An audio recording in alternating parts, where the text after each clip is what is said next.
Good evening.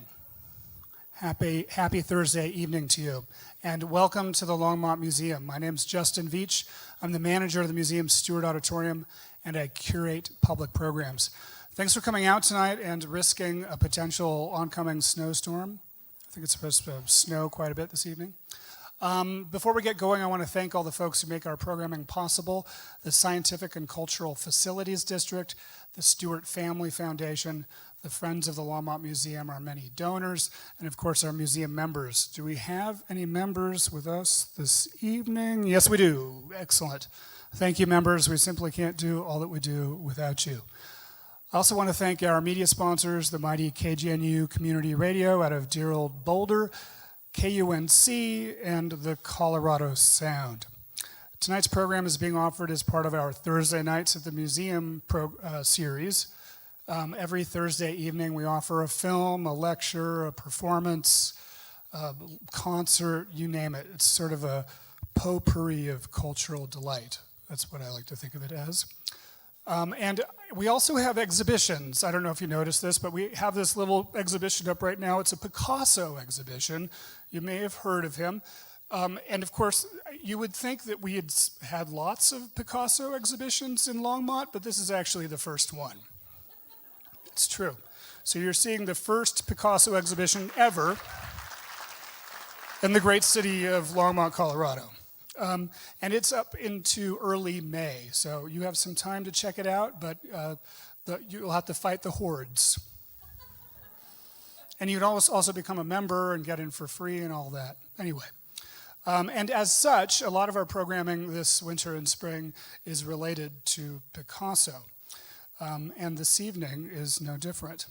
So in thinking about programming for this winter and spring, I was stuck on this kind of, what's the big deal with Picasso? Why is he so important? Is he still relevant today? I mean, I've heard word that his relationships with women weren't so great and that he was kind of a jerk. How do we reckon with Pablo Picasso today? So I called some people up. This is the curator part. I call people up and ask them to do things. So I found I found 3 people who seemed just spectacularly qualified to address this conundrum that we call Pablo Picasso, and they all said yes, which is fantastic. And tonight's program is being moderated by Genevieve Waller. She's an artist, curator, and writer based in Denver, who is the founder and editor of DARIA, Denver Art Review, Inquiry, and Analysis, an art journal that documents and promotes the visual art scene along the Front Range. DARIA began in 2019 and is in print 3 times per year and online at dariamag.com. There'll be some back issues available at the front desk on your way out if you want to pick one up. Without further ado, allow me to introduce you to Genevieve Waller and our panel this evening.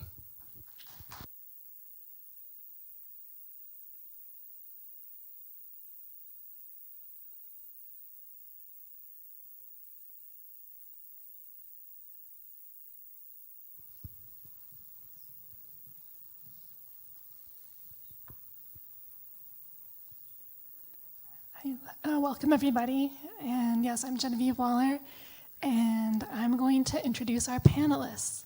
So we're going to start from your left, going to me. So starting off, we have Aitor Lajarin-Encina, who is an interdisciplinary artist, educator, and organizer born in Vitoria-Gasteiz, Basque Country, Spain. Currently working in Fort Collins, Colorado. He received his BFA in painting from the University of Basque Country, Bilbao, and his MFA in visual arts from the University of California, San Diego. His various creative work and research interests include contemporary painting and drawing critical issues and various spaces of intersection between contemporary art and public culture. His work has been shown internationally in private and public institutions in Europe, Asia, North and South America. He is co-founder and co-director of DXIX Projects, a community engagement artist-run initiative initiated in Los Angeles in 2015. Aitor has taught painting, drawing, and interdisciplinary studio classes at UC San Diego and UDLAP in Puebla, Mexico. He is currently an assistant professor in painting in the Department of Art and Art History at Colorado State University, where he is teaching all levels of painting courses and seminars.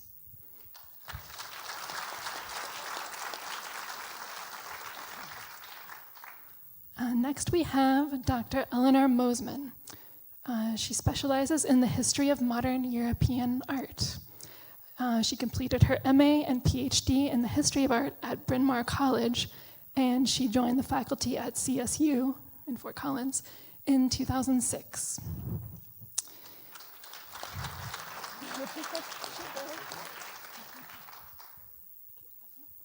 All right, and then finally we have Dean Sobel, who is a college professor, former museum executive, and a specialist in 20th century art. He is an associate professor of the practice of art history and museum studies at the University of Denver. Before joining the DU faculty in 2020, Sobel enjoyed a 33-year art museum career, creating an entirely new institution from whole cloth, the acclaimed Clyfford Still Museum in Denver.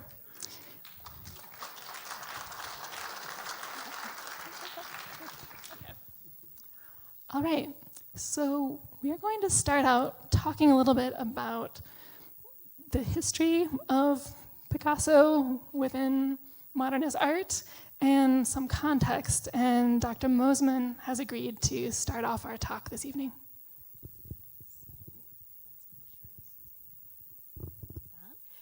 Is this on now? Yes, great. Hi, everyone, and thank you so much for coming out this evening. The three of us are really looking forward to being in conversation with Genevieve about the exhibition. Hopefully many of you have seen it, and also a bit of context around Picasso and his work, his times, how he has been interpreted, what it's like to be an artist responding to these kinds of legacies. And so we're really glad that you're here, so thanks for coming. I'd like to just give a tiny little sketch about the times that Picasso lived and worked in. Most of you, I hope, have seen the exhibition, and one of the most famous paintings that he has done is on the screen for you to enjoy. And I think most people assume that Picasso was singular and that much of his work just came out of the ether, and he was a pure genius that just developed these ideas independent of anything else. It's just the ideas coming from a muse. And in fact, some of that's true, but he also came of age in a period when artists in Europe believed that art had to be renewed, that the art of their parents' and grandparents' generation was stale. It had run its course. There was nothing left to say in that medium. Drop the mic. And all of the artists of this generation, that's a generalization, I should say, many artists of this generation tried desperately to find ways to renew art itself for the sake of renewing art, and that's a good practice in itself, but also to find ways to allow art to help change society. And this concept, you may have heard of the word avant-garde. This concept has to do with the ability of art to both evolve and innovate within itself, and also for the potential to art to participate in social change. And Picasso lived at the intersection of this moment when visual artists believed that their paintings, their prints, their sculptures could change the world. And Picasso arrived into his art profession when all of this was fomenting. And he's very much a piece of his time. He's part of these times. And something unique about his work is that he continued to evolve and change. And his work is not linear in its development across time, suggesting that there's an ever upward trajectory, but instead he believed that it's necessary to loop and experiment and return to previous attempts and to work with a concept, work with a technique, work with a style until he's explored its full possibilities. And this kind of visual experimentation, almost this insatiable hunger to experiment with different forms, subjects, styles, materials, techniques, all of this means that he produced a body of work that's over 20,000 works of art across painting, drawing, print, sculpture, ceramics, you name it. So prolific. And within all of that experimentation, a very quiet backdrop to what he was doing was trying to renew art. And in some of the work that we'll probably see in conversation with Genevieve this evening, he was trying to rethink the human figure, the representation of the human figure. He's trying to rethink the landscape. He's trying to rethink still life. He's trying to rethink genre scenes and all of these different categories that had become so stale according to his generation that there was nothing left to say in that medium. And so paintings like the Demoiselle d'Avignon that you see on the screen, this is a prime example of Picasso trying to rip apart the history of the female nude, which has so much baggage, and to rethink what we can do with form. And if we change form and re-acclimatize our eyes and our minds to see through art in different ways, then we just might be able to change ourselves and change the world around us. I might pause there because I'm at risk of doing a full art history lecture. I think I'm up next. Am I the next slide? I'm going to advance one. Or one more. Go all the way through. Okay, quickly. Should I go quickly? How about this? Yeah.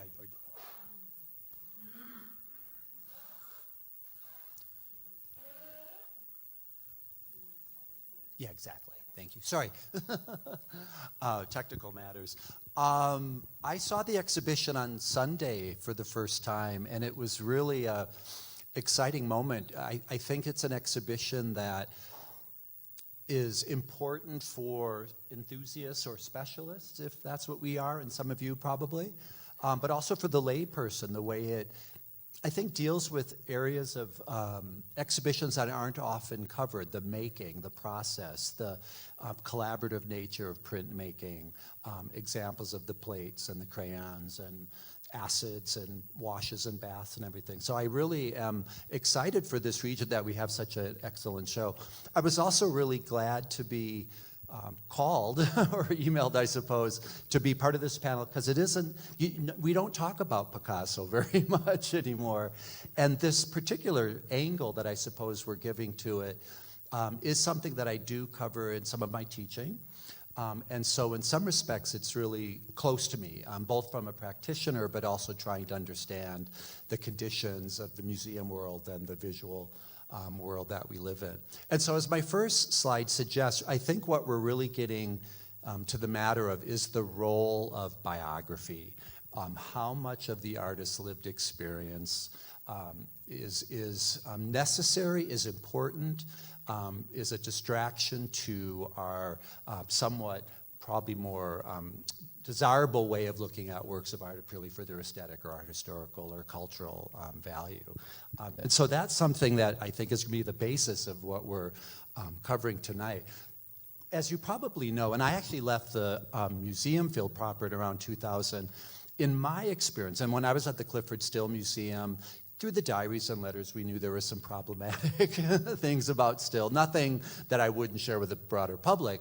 But it was really interesting after I left the museum world and went to academia, how much I sensed things had changed. And so to digress a little bit, I juxtaposed this image on the screen because I was somewhat interested, if not amazed, of the attention that has been brought to, in this case, an indie band by the name of Arcade Fire and their lead singer-songwriter apparently having extramarital affairs. And, for someone of my generation, it's something that was just had grown into rock music. How many extramarital affairs or bad moves did Clyfford still make, or did Mick Jagger or Keith Richards? To say nothing of the titling of these two songs and the subject matter, Brown Sugar. They don't even play anymore on their reunion tours for maybe some important reasons, or the idea of actually naming a song Bitch in 2025 seems almost inconceivable.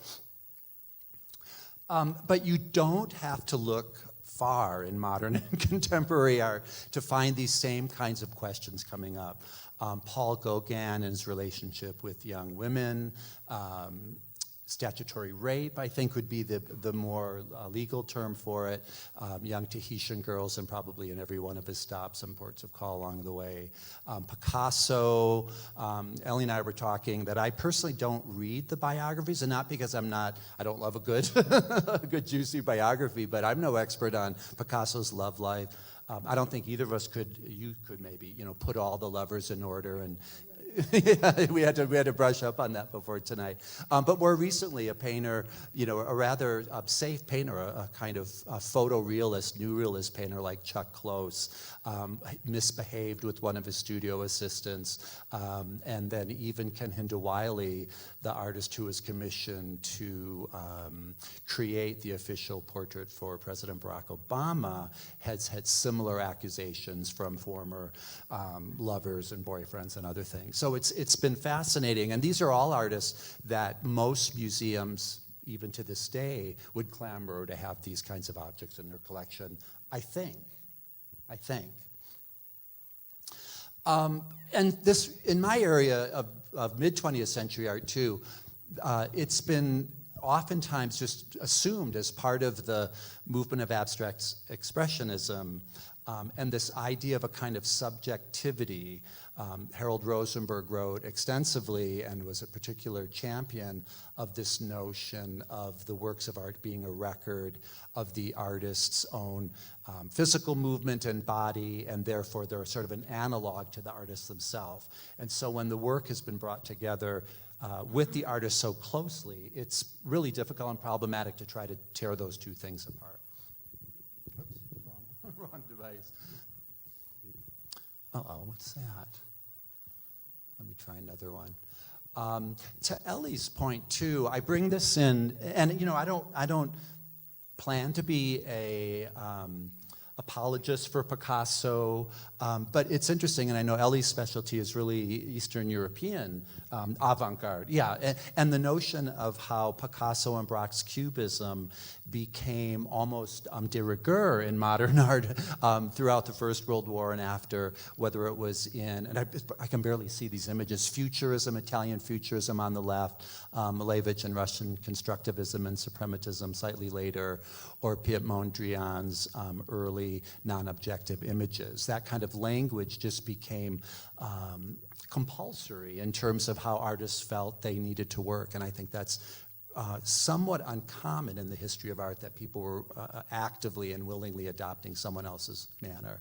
I'm particularly interested in American artists' relationship to Picasso. There's been a number of exhibitions that have dealt with this. The kind of originator or the precursor to abstract expressionism, Arshil Gorky, I think, is a really interesting example, which in some cases you'd find it hard to distinguish it from Picasso. De Kooning and Lee Krasner all had to go through their Picassoid phases, which I think was a necessary step in order to create something new. They needed to get them off their backs. Even my dear Clyfford Still, I think, was under the spell of Picasso in the early 40s, among with other artists, regardless of what the artist said.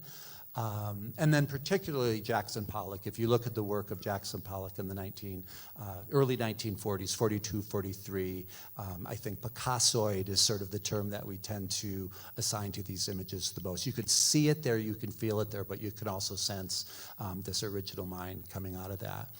I'm going to skip over some of this and really make two more final points. And one is the way in which Picasso was such an activist artist, and I think this is something that comes up a great deal every now and then in the history of art, and certainly the current moment, the idea of unabashedly and quite detectably, you could see the political content and his dislike of fascism and things that were going on, especially in Western Europe, but became a more global issue, of course, by the Second World War.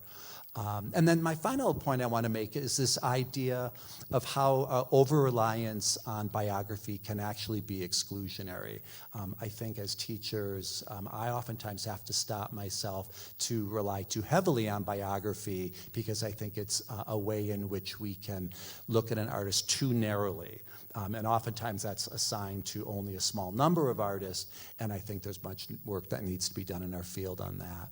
And then finally, since I'm a museum guy, I'm just going to end with this, that the exhibition at the Museum of Contemporary Art down in Denver, many of you would have seen probably a year ago, they did an exhibition on the cowboy.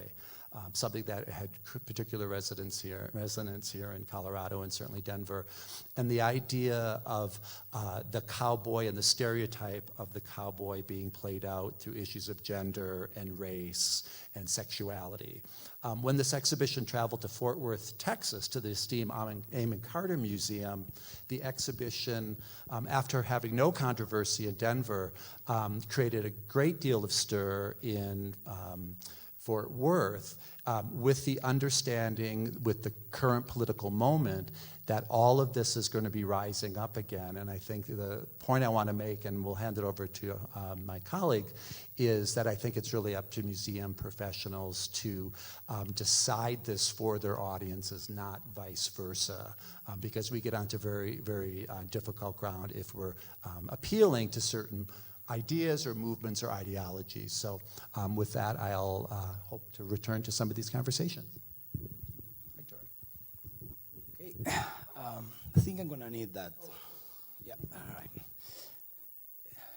Could it be the next one? Let me see. Can you help me get into my, okay, let me see. So it's, must be at the very end. Oh, right here. Right? So it's one with the Guernica, and it says art and politics. All right, well, keep it going. I feel like I saw it. Well, so while we find the slide, I'm here because I'm from Spain and I'm bald, like Picasso. But also because I'm a painter, right? So the first thing I thought when this conversation about Picasso came up was like, I know everything about Picasso, but then I realized, no, this is one of those cases where we feel like we know everything and then we don't really know everything, because we haven't thought about Picasso in a long time. I haven't thought about him in a really long time, right? It's not a hot topic now. So I figured that maybe to keep it brief and to throw something interesting, hopefully, to the conversation, I will use Picasso to kind of point at three paradoxes that I think Picasso embodies and are very relevant to contemporary art and to contemporary culture, right? So the first one, this is not the Guernica painting, it's a mural of the Guernica painting in actual Guernica in Basque Country, where I'm from, in Spain, right? So this is a painting, I mean, iconic painting against the German participation in the Spanish Civil War, activist art, and an icon of political art. However, we know that Picasso, particularly towards the end of his life, kind of betrayed in a way the Communist Party, his friends, right? So one of the paradoxes is, does this painting have a value as political art if the artist, let's say, political ethos can be questioned, right? So that's one paradox. Believe me, we might think, well, why this question? Well, we're questioning art all the time nowadays, precisely because these reasons, right? This is Mademoiselle d'Avignon, a painting by Picasso.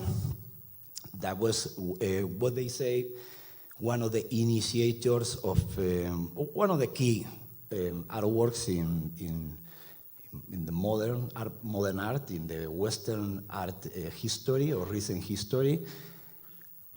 From a painter's view, this is one of the initiators of abstraction, cubism, and of course, the idea of fragmentation in the pictorial surface that leads to the possibility of treating the surface of the painting in a not illusionistic way, therefore the gateway to abstraction.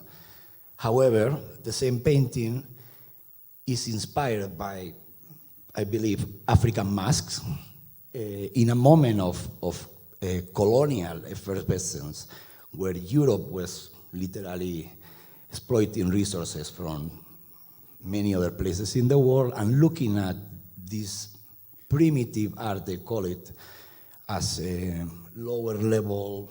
Well, I mean, primitive already means like less evolved, but the irony here is that one of the avant-garde pieces of Western art is inspired by an Asian culture. So here it is another controversy, right? There is a case of appropriation. At the same time, a whole incredible history is developed after this artwork and other artworks like this. So another paradox. And the final one is, I'm gonna walk you through some of these images. So you have a poster of a Picasso exhibition in a major institution, high culture, a t-shirt with Picasso with a torero hat, a Picasso, Citroën Picasso, which is, I grew up with this car, so the Picasso brand made it into automotive culture. Rosy de Palma, who is a Pedro Almodóvar actress, who is kind of considered a Picassian beauty. Picasso making it into the fashion world. A very expensive Picasso painting, a very cheap Picasso print in a kitchen that you can buy for $40. Picasso-like George Condo painting, a Picasso-like Dana Sult painting. Genius artists that kind of draw from figures like Picasso, the genius artists, the mega star mainstream artists, right? So there is a whole ethos, cultural ethos around the figure of the artist. So in a way, the success, the artistic success of an artist, because the ultimate goal of an artist is to be in a museum like this, right? To become public heritage, also means to some degree the devaluation of the figure and the incorporation in the circulation of the banality of the ideas and the brand and the aesthetics.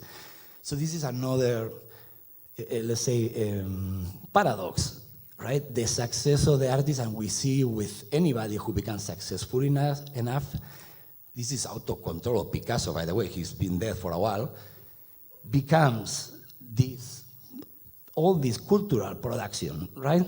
So when we talk about Picasso, what do we talk about? Do we talk about Picasso's paintings, Picasso the signature, the kitsch Picasso, the genius artist, the womanizer, right?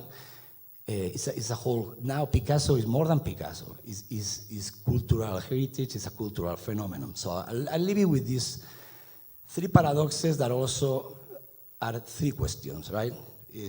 Can art be political if the artist is not political? Can art be good if it's not done with good ethics? And is Picasso still valuable when we have go through this process of banalization of the figure, right? All right, so we're going to move on to talking about what Aitor is hinting at, these problematic issues of Picasso, what the title of this talk is about too. I don't know if we want to go in the same order, but Ellie, I was curious if you can think of any other modernist artists, maybe some of the artists you've studied, who have been reevaluated, like Picasso, in terms of the women artists who helped him but were never credited, or this kind of, as you talked about, this artist genius idea kind of outshining other artists who maybe contributed quite a bit to one artist's career? It's pretty well known that Matisse and Picasso had this frenemy thing going on. And Matisse is one of the artists that comes to mind in answer to your question. And Matisse is also really well known for having had a prolific and eclectic career where he also experimented with collage and murals and painting and all kinds of things, and traveled to North Africa, et cetera, et cetera. We tend to get really absorbed in these big names from the period when artists are making a splash at these major exhibitions in Paris, which I think everyone knows at the time was the center of the art world. And Matisse regarded himself as something of a leader of the group around him, artists of his own age and a little bit younger, and self-styled himself as the one who can decide who gets to be in and out of these exhibitions. And so the first so-called Fauve exhibition, which is the inception of Expressionism in France, is an example of this. And at that exhibition in 1904, am I right? 1904, Matisse, for various reasons, was able to be in the hanging committee for this exhibition. And so he hung the room with his work and some of his besties' work. All guys, all dudes, all men. And there were a lot of women artists who were practicing, and in the academies, there was a proliferation of new academies around this time in Paris. And it attracted a lot of women for whom studying at the academy was not a guarantee, and a generation previously was not even allowed. And so Paris being an attractor for women artists to come and train in these academies meant that we have lots of women artists who are practicing. We kind of never hear about them, in part because Matisse, with his outsized ego, and artists like Picasso, with his outsized ego, were the shining stars at these exhibitions, right? And there's a whole exhibition history that I'm hoping that Dean might get us into. So I'm going to show you a couple of images of women artists who exhibited in the adjacent room to the Fauves. And I'm going to tell you, they were not allowed to be called Fauves for a couple reasons. And first, let's look at their work.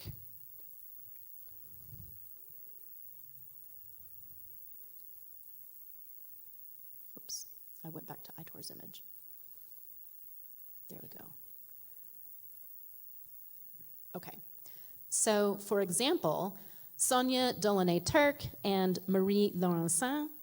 And in the image that's on the bottom here, you can actually see Picasso. Do you see him?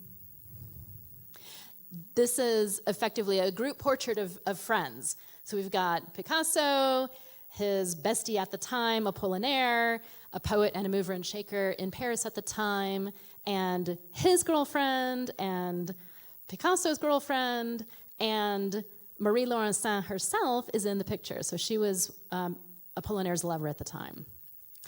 And, almost lost my glasses. So, and at the top, you see Sonia Delaunay-Turc, who is from Ukraine, right? Who's from Ukraine. She's one of these artists who was attracted to Paris to study at these new academies. And she and Marie Laurencin and others are making work in this new expressionist style where they're experimenting with color and deforming contours to expand the idea of how to represent the human form that totally contradicts all the traditions of European classicism.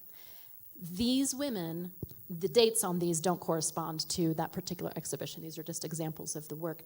These particular women were not able to exhibit in the same room with the Fauves because alas, they were women. Suzanne Valadon is another female artist from this generation who is active in Paris. And she was doing similar things as the entire cohort of artists, regardless of gender, men and women, who are looking at the human form and refusing that classical pose, the contrapposto, the perfection and the idealism. No, this is a body. I'm lying on the couch. I got my cig in my hand, and I would rather be reading a book than listening to you. And yeah, I'm stepping into the bathtub. What do you want to make of it? And these kinds of frank representations of human form was radical at the time. But they could not be shown, these kinds of things could not be shown in the same room as the fauves because they're women. They can't be called fauves either, because the word fauve, which we understand to be the French word that was assigned to this group of artists who are the expressionists of the day, that word means wild beasts. And at the time, a woman, especially from the middle class, cannot be referred to as a wild beast. And so there's no possibility to actually have formal association with a group that is identified as being wild and radical and off the charts with their experimentation and their behaviors, right? It would be unseemly and wreck the reputation of an upstanding woman to be referred to as a wild beast. And yet, look at the work. It's as radical visually and almost, well, I would say also in terms of its subject matter and its experimentation, as what these women's male counterparts were doing. I think I'll stop there. Did you want to respond, Dean? Where to start? Where to stop? Yeah, I mean, it's just so interesting how, I mean, we should like turn up the lights and just have it out on this topic. But it's the only thing I would add to this is this use of the word muse is kind of interesting too, because when I think of the history of art and I think of someone like Picasso, there is this tradition. I think there's a tradition that begins maybe with Courbet, and I don't want to give a lot of names, and I wish I brought some of these slides in here, but you can go through from Courbet in the mid-19th century through Manet's Olympia, a pretty famous nude, probably female nude, but then through Picasso, Kirchner in German Expressionism, Matisse's Blue Nude, all of these ideas for a radical new art are being imprinted on women's bodies. And so the difference of that, as opposed to these women being coquettish muses, I think is interesting. And I think the language of muse is even used in the exhibition here, and I think we all use it. I think it's also true, but what's even more interesting is how these male artists were using the feminine form for their own, sort of aesthetic and other kinds of aims. So.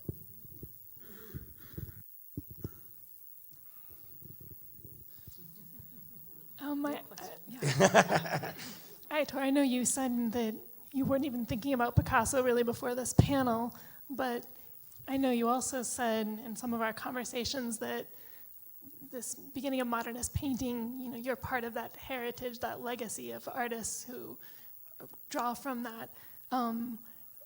Any of these artists we've mentioned so far, ones that you do look at as opposed to Picasso when you think back about what art inspires you as a painter? Yeah, definitely. So I teach several painting classes, and one of them is Introduction to Painting. Of course, these are all painters that we talk about, and maybe a couple of quick considerations is one, that history might seem sometimes like a natural set of facts that don't need to be checked because they seem apparently make a lot of sense, but we have two people here that can testify that it's a form of literature to some degree, right? it's elaborated by different people from different points of view. So for example, one question I'm having when I'm looking at these images, I'm realizing how many artworks were made by how many people during those years that never got even documented, never made it anywhere. Even nowadays, you have to think about, for example, the biggest art storages are the artist studios. So how did some of these artists become relevant, become visible, documented, made into history? Well, we have a category here clearly was like being male, for example, right? So we are in a moment, thankfully, where we're looking back and we're trying to dig things out and to really be more equitable in the making of the history and to look at who else was there doing what. So we do that too in the painting class. I think we have gone and we still go through a lot of what we call making the curriculum more inclusive for the students, so they see themselves more reflected in what we show in class, but also inclusive of the actual diversity of the art practices. That sometimes even are contrary to the categories that we know, right? Because often we find artists, we find artworks that is like, what is this thing doing in this year, in this context, made by this person, right? So I guess one of the points I have here is that it's our responsibility also to look at history from the present, from the values of the present, and without erasing or changing the history in a dangerous way. We need to remember history and keep the facts, but it's our responsibility to revise it and enrich it and expand it and to add what's missing, right? Because it's a narrative and that also propels us into the future. That's when I think, for example, for artists, and Picasso is a proof of that. It's important to go always with the hand of the historians and the critics, because we need that triangle, that kind of apparatus, someone that reflects on the quality, relevance, and historiography of the practices that are being developed, right? So I'll leave it here, but it's this kind of reflection on history as a form almost of literature that needs to be constantly revised.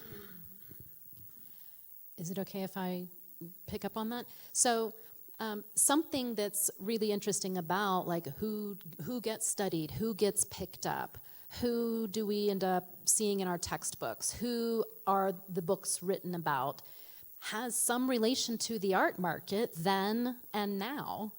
And Picasso made some very astute decisions in his own time. He signed a contract with a gallerist who had recently opened a new gallery, Daniel Henry Kahnweiler, and that meant that people were going to come to Kahnweiler's gallery looking for the latest that Kahnweiler is representing, right? And because these artists sign with Kahnweiler, and he has, I think this is, correct me if I'm wrong, Dean, but they have, Kahnweiler has first right of refusal to show the contracted artist's work in his gallery space. Is that true? Okay. And that meant that there's a feeling of rarefied, ooh, this is the cream of the crop, this is the good stuff. And that everything else is in the salon, the exhibition, the state exhibition, which sometimes had a jury, sometimes had a hanging committee, sometimes was wide open, sometimes had folks who rejected across time, right? So there's a feeling of, well, it's all, the whole lot of them are over there at the salon, and these galleries have the rarefied stuff, right? And the critics mattered too. And Picasso was besties with Apollinaire, who also wrote art criticism, and the art critics are looking at Kahnweiler's gallery and others' gallery, and so there's something also about discernment and making canny decisions at the right time. I mean, how can you make a canny decision at the right time, because you don't know about the right time if it's canny? Anyway, the point being that some of the history of art and what we have been talking about across time has a lot to do with the vagaries of who gets picked up by the art press and by the galleries. And art historians. If you look at the index of modern art, you know my point. Sure. Well, I know we want to open it up to questions, but we had one last kind of major point we wanted to discuss that might be a good entree into questions, actually. We're thinking now about kind of segueing to what you're saying, what Aitor's saying, the lasting impact of Picasso, because obviously we have this exhibition here in 2025. There's definitely still an impact, and it could be political in terms of form, in terms of being a great business person. But in our discussions together, we were talking about, what are some uncovered corners also of Picasso that might be interesting to talk about. So I don't know if anyone wants to go first, and then we can segue into questions from the audience. I mean, a couple of things come to mind, but very few artists have been anthologized and have been the subject of more Museum of Modern Art retrospectives in my lifetime, and actually before my lifetime too, the major things right after Museum of Modern Art opened. So I wouldn't be the specialist to say what are the uncovered research areas, but almost every phenomenon in the 20th century, including sculpture, both welded and constructed, the so-called interest in the art of other time periods and other cultures, so-called primitivism, the problematic term that we always try to put in air quotes, so we know it's a bad word, is carried through minimalism and conceptual art to some, and earthworks and some of the things that seem very distant from Picasso. And so, we're dealing with, I think, probably the most significant artist, at least of the pre-World War II era. Marcel Duchamp would be an interesting one to put in dialectic with that.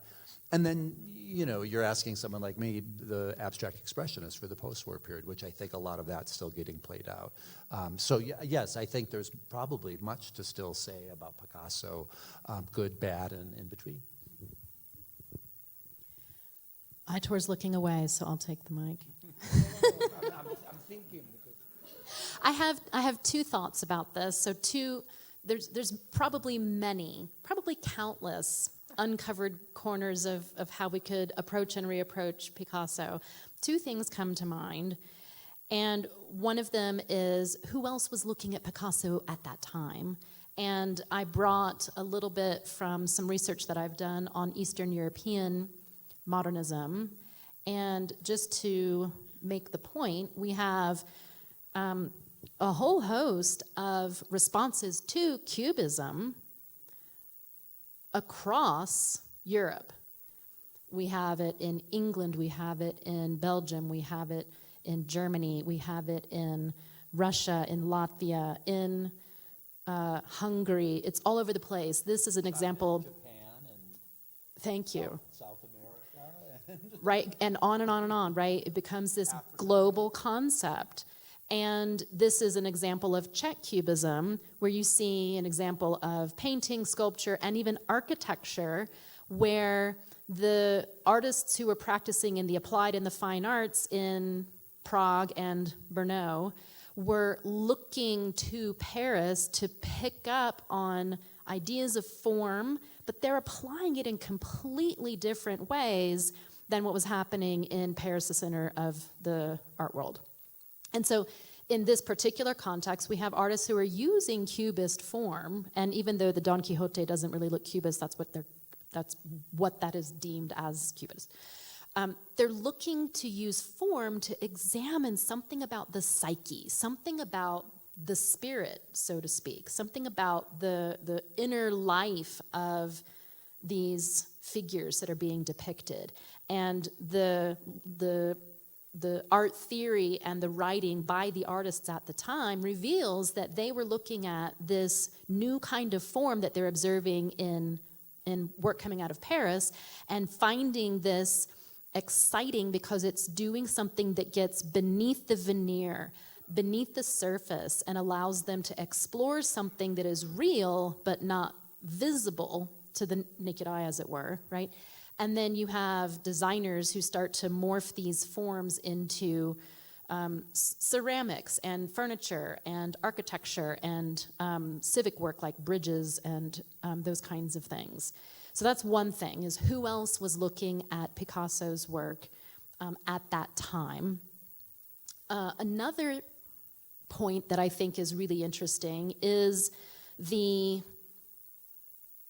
interplay between fine art, so bronze sculptures and oil on canvas and what have you, and low art and collage. We haven't really talked so much about the different phases of Picasso's work, but collage was a place where Picasso and Braque were experimenting with industrial materials. So this is often regarded as the first example of this additive form of cubism that gets the name synthetic cubism, because pulling things together.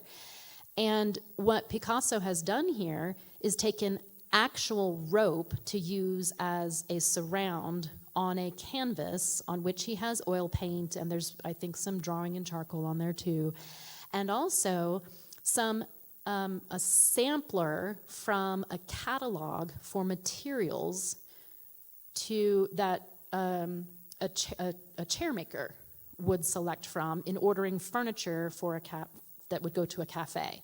So what we have in this example is industrial materials, right? That sampler page from a chair catalog, and fine art, oil on canvas, and then the reel, which is actual rope. And Picasso has pulled all of this together with his typical jokes with letters, J-O-U being the first part of the word journal, which is the newspaper, which is sitting on a table, and we can identify the different things that you might see on a cafe table, a glass, etc. And the whole thing is a game, a jeu, right? And it's a play when you look at the swipes of paint across that chair caning. He's telling us it's flat. It's not actually chair caning, it's a picture of chair caning. So he's calling attention to the fact that he's used advertisement material as part of this representation to fool the eye, right? This ancient practice of trompe-l'oeil. And here he's fooling the eye in having us think that it's actual chair caning, ha ha ha, joke's on you, and that we're actually looking at a tabletop with a chair slid underneath it, right? So all these visual puns and plays and pulling apart language and visual language and recombining it to really kind of interrogate meaning. He does this, actually, I'll just use the clicker. Do you have it or do I have it? I'm probably sitting on it. I'm not sure how well known this is, but Braque, Picasso's friend who helped bring about what we know as Cubism, worked as a interior designer, interior decorator. And one of the things that we see Braque and Picasso doing in some of their collage work, their synthetic cubist work, is literally playing with wallpaper and wall cover samples. And in the collage that's on the far left, you actually see the pins, the straight pins that an interior designer would use to mock up a sampler for a client as they're working with them to decide on the colors for their living room. So in this example, and I've got 3 guitars here because thematic, right? And this is like another thing we could talk about is the different themes that Picasso explored. He's displaying as fine art in a gallery, and people are gonna pay money for this. A work of art that's comprised of shreds of newspaper, butcher's paper, wallpaper, pieces ripped out of an industrial catalog, pinned together with designers' pins, and he's going to peddle that to an audience in Paris, are you kidding me, as high art, right? So he's engaged in this interplay between high art and low art. He means business when he says he's going to absolutely destroy European art as we know it and make something new out of it. Okay, so lasting impact. Yeah, so briefly, I would say, almost answering my own question, I think the artworks are there and will always be there. And I will hope that the education system is still good enough that the audience can differentiate between the artwork and the artist and evaluate the complex relationship between the two of them, but also the value of an artwork beyond the biography of the artist. His impact is unquestionable, I would say. It's huge, and you can almost see from a psychological perspective, or even if you want to kill the father, you still have to think about your father, right? So even if you want to depart drastically, radically from Picasso's paradigm, you still have to deal with Picasso. There's no way around this big stone in the middle of the freeway, right? You had to deal with it. And anybody who just rejects the figure of that, it's, in my opinion, is completely naive, right? Not only in Western art history, I think in art global recent history in general, right? Among other reasons, because this is an example of an artist that went beyond the orbit of the art world. I mean, as I kind of demonstrated in that slide, this is popular culture, which, unlike some people, I think this is a huge compliment to anybody to become popular culture, right? We tend to see high culture then popular culture. This was maybe an issue before, but now up to me, the fact that he's in a t-shirt, that tells you, I'm not saying that's a good thing, but that tells you the dimension of and the impact, right? Of this is in every corner of culture. And I would say anybody who is not even an art audience knows who Picasso is. So, but for artists, in the genealogy of art practices, I think is a figure that you cannot just avoid, like many others, luckily. But should be questioned regardless. Yeah. I'll make t-shirts with your name on it, Aitor. All right, so should we go ahead and open it up to questions? I also have a few more questions I can ask, but I'm not sure if we're going to pass a mic around, maybe? Yes, we have a mic. Please wait for it to come to you. We are live streaming this.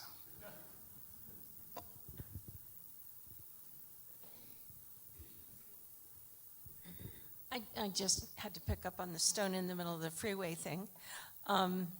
Would the stone in the middle of the freeway in today's context be AI?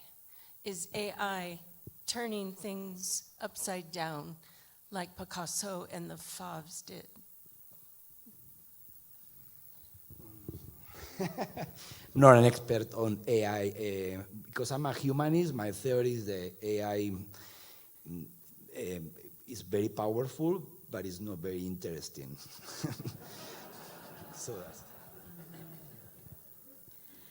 I would add to that. I completely agree with you, and I think that something that we see in the exhibition is that Picasso is exploring human experience. He is embodied. He is experiencing his body and his lover's bodies, and he's in the moment, and he's experiencing all of that and condensing that into these distilled visions of what it's like to be a human. And I think that is something that will never be done with. That's an ongoing process, exploring human experience that we will never be done with. It's always changing. There's always more to think about. There's always more to discover. And I think that AI is exciting for the possibilities that it offers to make certain things that are routine and boring and stuff that I would prefer to just not like fill my days with as an administrator. Like make that stuff easier so we can think more about the human and more about what makes being on this planet so magical and special, and let AI do the grunt work so that we can get back to the things that make life feel so joyful to us. Okay,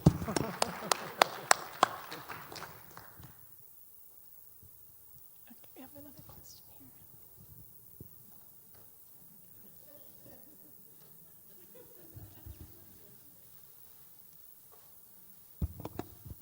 Thank you. Yes, I'm very interested in the topic that was introduced when I first read about this program, and that is, how do we think about Picasso given his treatment of women? And I'm especially thinking of your comments about the exhibit, which is amazing. I mean, it just reminds us all of what a genius he was. But it's not really a human view, it's a male view. And, you know, I have a hard time. How do I think about Picasso? My joke is that I call him Pigcasso, because he really was a pig towards women and with women. And I haven't heard anything about that yet this evening, so I'd invite any comments you might have. Nice to see you. Should we take it down, though? No. Yeah, I didn't think so. That's all I'll say. I mean, it's you know, wasn't it Galinda in Wicked that said greatness is thrust on us or something? Isn't it? Sorry, but you know, Picasso is so multifaceted and so complex. You know, they're not. I mean, there's not a picture of a body on the screen right now, too. His work, you know, sort of develops in ways that it's not supposed to. When you think of, you know, the great modern artist, you think of it as being realist, quasi-abstract, abstract, super pure. They die and they didn't sell anything their whole life. And, you know, Picasso was the first millionaire artist, as I understood it. I mean, and by the 20s, he was a millionaire. So there's something about Picasso and his career that is exceptional, but not always in a positive way in that respect.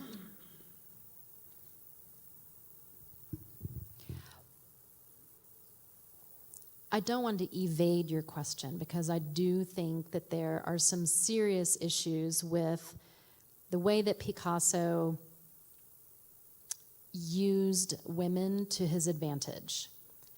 And with that still being true, he and some of the women artists that I showed are all trying to completely pull apart this monolith of the nude with a capital N, right? And just to kind of put this in perspective, there is a horrible painting. I'm just putting my opinion out there.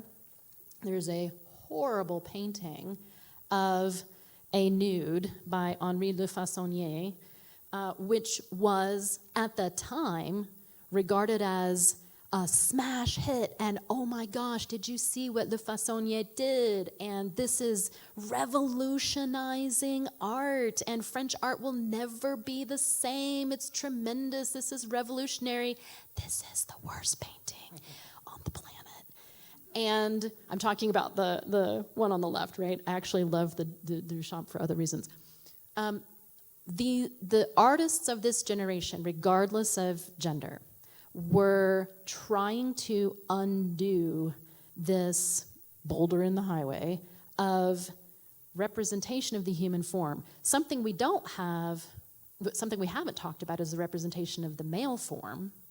And Clyfford, am I saying his name right? I've always thought it was Clyfford, who was one of the major benefactors for the Impressionists, and also himself painted and exhibited with the Impressionists. He's one of the revolutionaries at the time of painting the male nude in a very frank and naturalistic way, which was kind of radical at the time because it wasn't too awfully common to be displaying the male nude. It was the female nude that means art. The nude with a capital N equals art with a capital A, and that is the female body. And so pulling apart this trope of the female body was a project for this entire generation. And each of these artists were working with this monolithic concept of the female nude through the lens that they had available to them. Picasso did this through his lens, for good or for ill. Le Façonnier did this badly. Duchamp did this through adding movement, right? Nude descending the staircase. And I'll just go back to one of our female artists. The women were doing this also. And where are they? The thumbnails that we see up here are very small compared to the large images you see from the audience. I'll do this one, for example. Did I get it?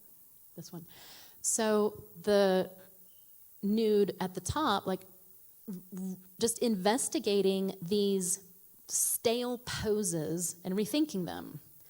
The odalisque, right? The woman splayed out on a divan, partially clothed, different decorative cloths behind and around her, riffing on this exoticism that was being picked up from contact with so-called far-flung, quote-unquote, exotic places as colonialism expands the purview and the access that Europeans had to places outside of Europe, right?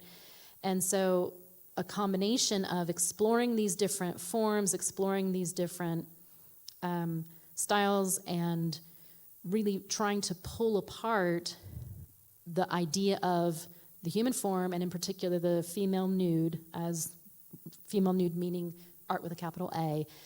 Everyone was working on this project in some way.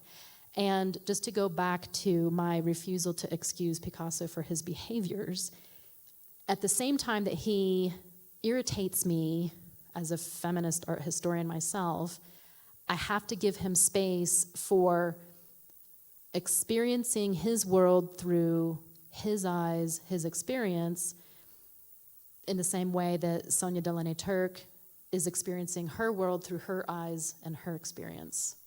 And that's not a definitive end of the story, but it's just my perspective on a teeny tiny piece of the history of French art. Do you want to say anything about that?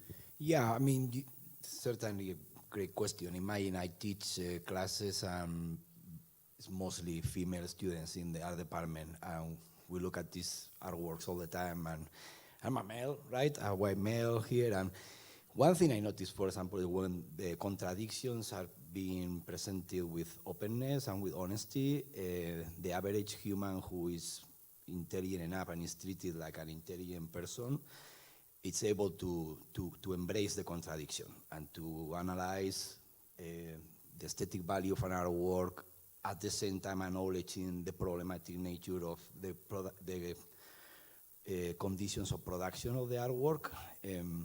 So I would say it's important that we're talking about this and we're being frank about it, and we're embracing the contradiction, but also it's important that we don't throw the artworks to the trash. It's very dangerous when societies believe they can just take the past, artworks, aesthetic productions, literature, burn books, burn paintings. We know where that leads to. I think we need to embrace the contradiction. We need to preserve complicated artworks. We need to address the conditions of production, but it's more important than ever. And we need to use education to create, to educate citizens that are able to address this complexity without going there and throwing books to the fire, right?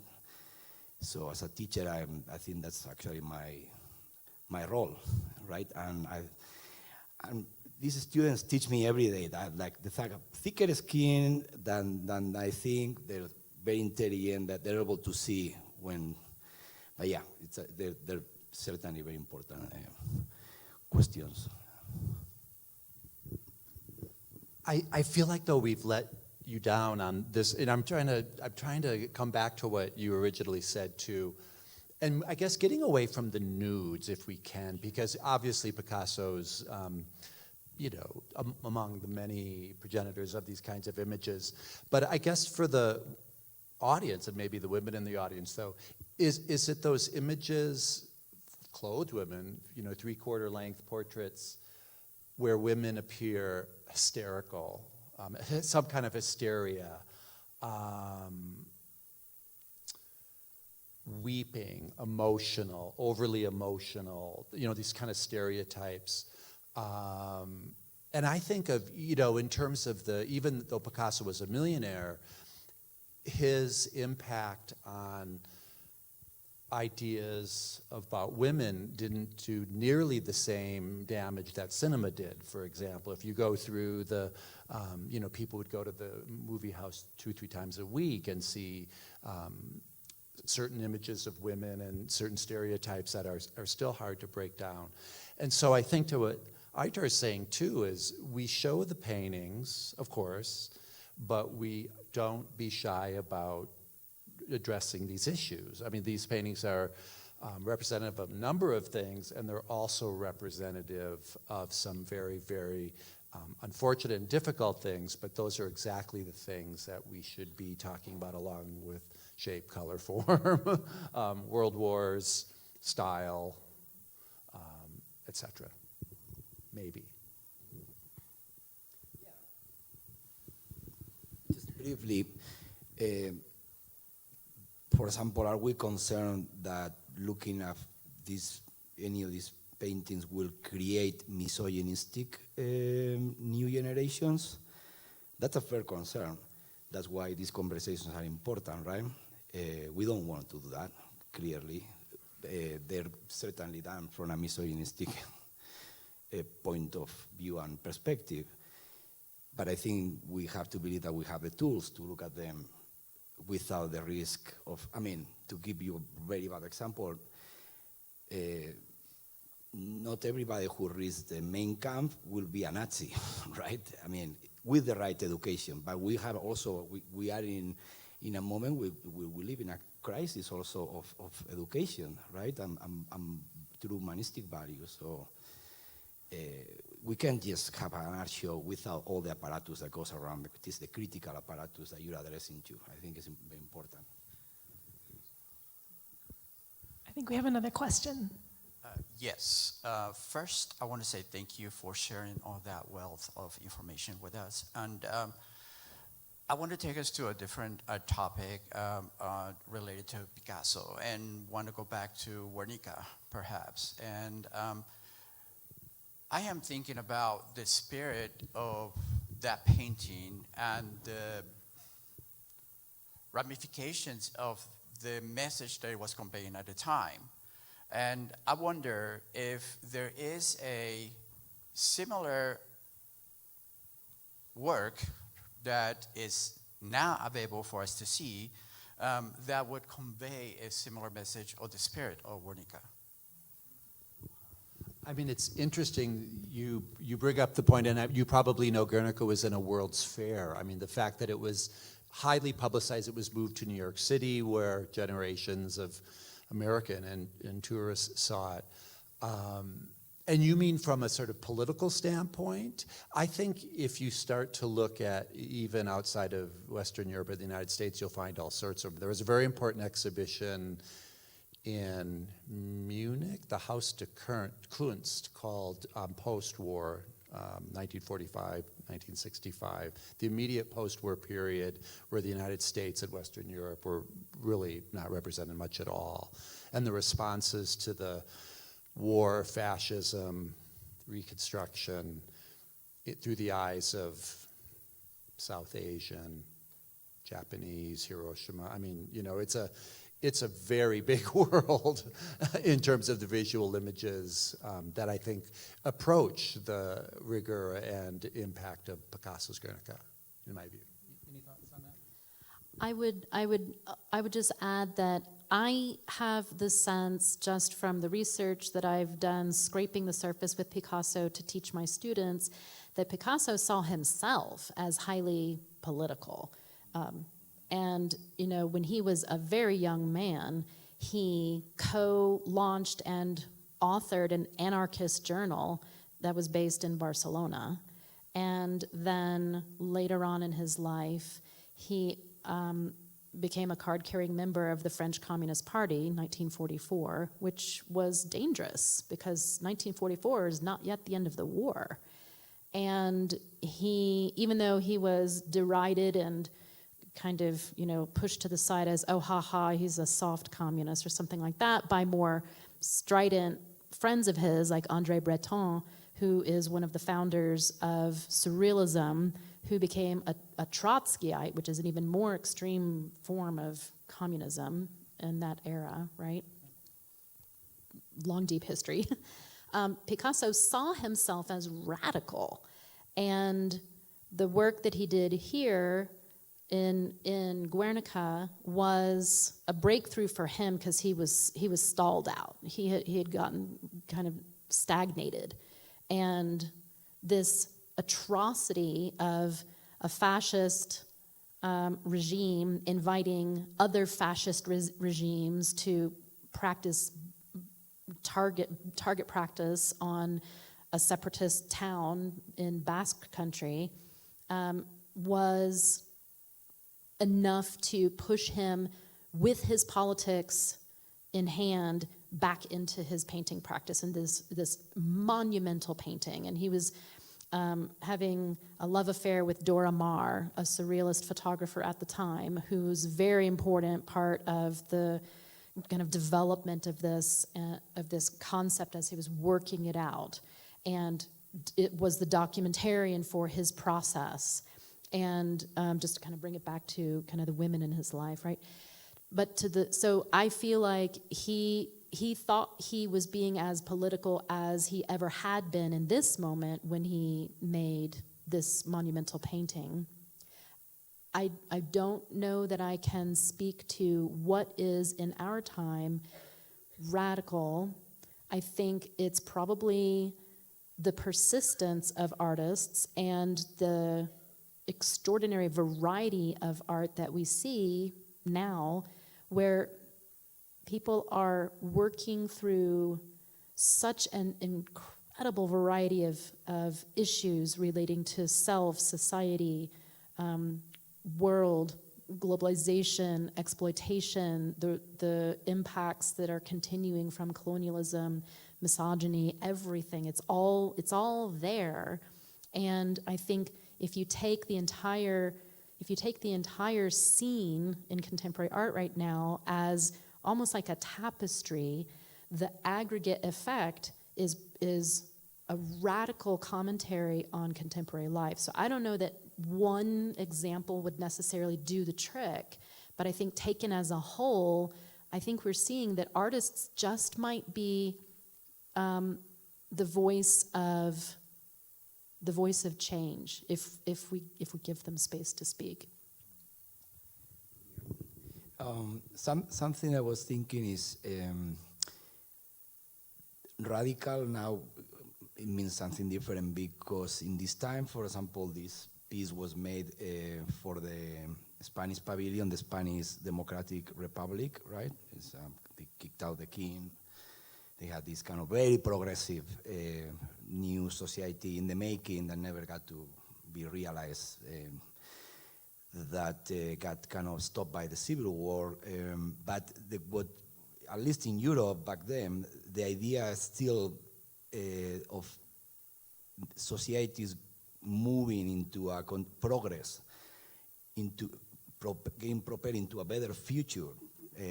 This with huge trust in science, reason, the Enlightenment project, all this idea was still vibrant. So there's even if it is a war scene, there's an utopian aspect to these paintings and these art practices that is non-existent today, because the idea of a better future is completely gone.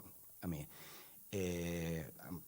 now let's say the trendy philosophical theories are all about how to deal with the cataclysm, how to deal with the ecological crisis, the social crisis of all sorts. I mean, we live in a baroque time, right? A moment of crisis where it's just now we're in the contradictions. We're not anymore preparing to a better future. Hopefully we are. I mean, the people are working very hard to imagine that. So the radical practices to me now have to be more with a kind of guerrilla type of practices, artists working in communities to do the job that governments don't do, basically, which is doing this social activism through the arts. That will be the equivalent to this kind of utopian modernist art practices, right? Even the museums have programming along those lines. Now, maybe that would be the radical practice now, what we call socially engaged art, things like that we see, in, for example, Venice Biennial or documentas, things like this. Again, trying to answer your questions. Not that we're not, but you know, I had a little time to think about it. So if you're looking, in my view, if you're looking for things that match the intensity and the historical resonance of Guernica, I think you would look to photography, war photography, Pulitzer Prize winning photography, documenting it in stark realism and not in cubism and through a kind of abstraction of it. That and Kara Walker's entire body of work for Black pre-antebellum conditions. I mean, that to me maybe gets close, if not exceeds, yeah, for a certain part of our history. Go ahead. You watch the last Super Bowl, the show in between, I mean, this is as close as a political art that you can have now, where a collection of black bodies create an American flag in front of everybody in the middle of the Super Bowl event. That was pretty hardcore to me. To my surprise, most of people understood it as the worst Super Bowl mid-time show ever, and I thought it was an incredible art performance, but maybe because I'm an art professor.